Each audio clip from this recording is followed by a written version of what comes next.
program. Now, why could this BRICS summit in Russia be the most important one yet? And do you think that could be true?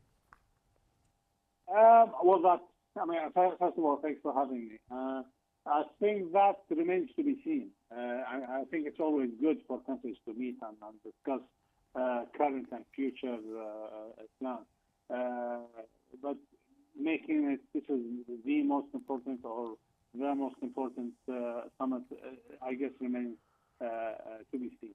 We know that Russia has foremost on its mind the proposal for a payment system that reduces the dependence on the dollar, basically to circumvent all the sanctions that the U.S. and the West have imposed on Russia.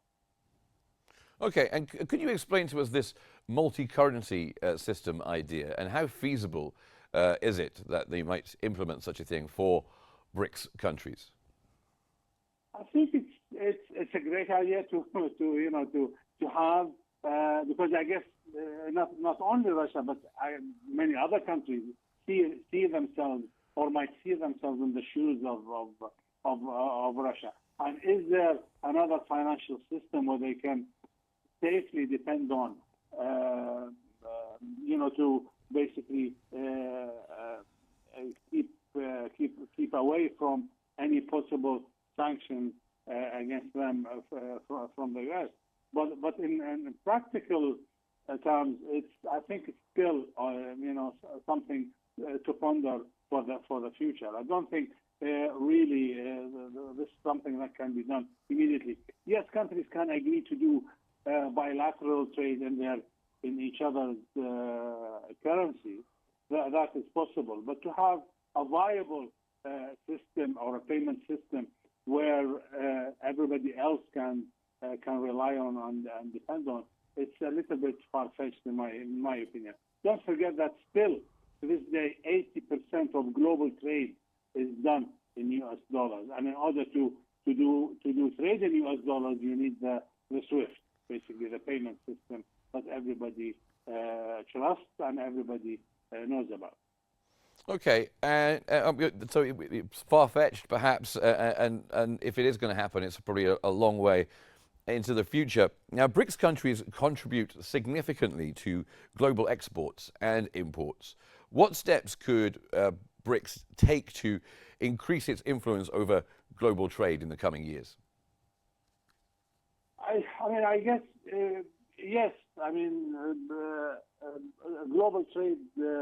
And it's BRICS countries, their share of global trade is increased, and then they will have a bigger share. That's the whole point of BRICS. Basically, we are countries that that are a third or more of the world's population, with increasing clout in terms of financial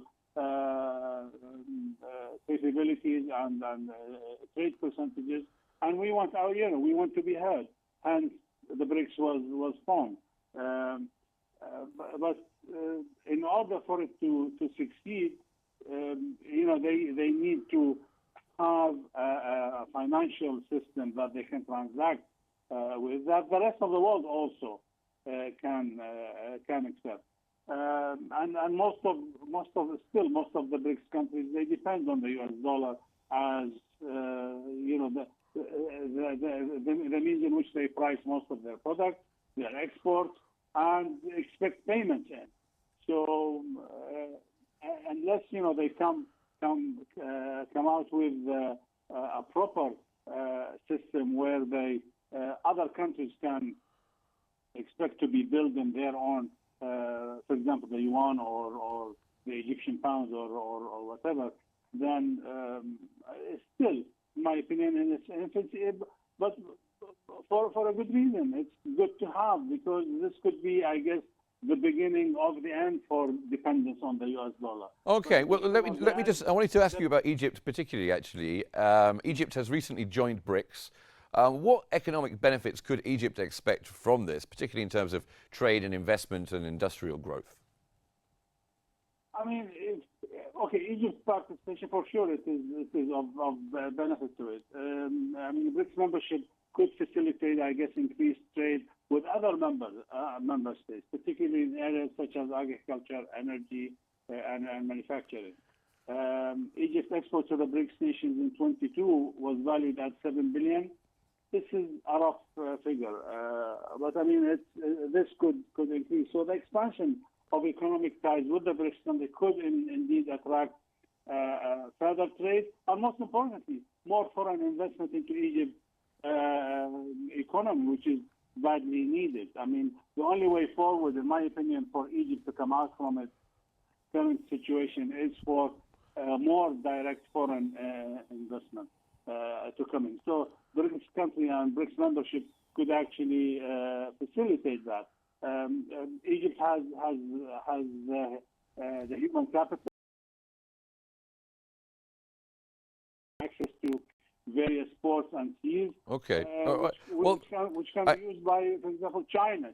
China wants to set up a factory. Okay. Then Egypt Well, thank you very much. Thank you very much for joining us on the program. Unfortunately, we're just out of time, but thank you for your insights, Mr. Ali Hamoudi. Thank you very much.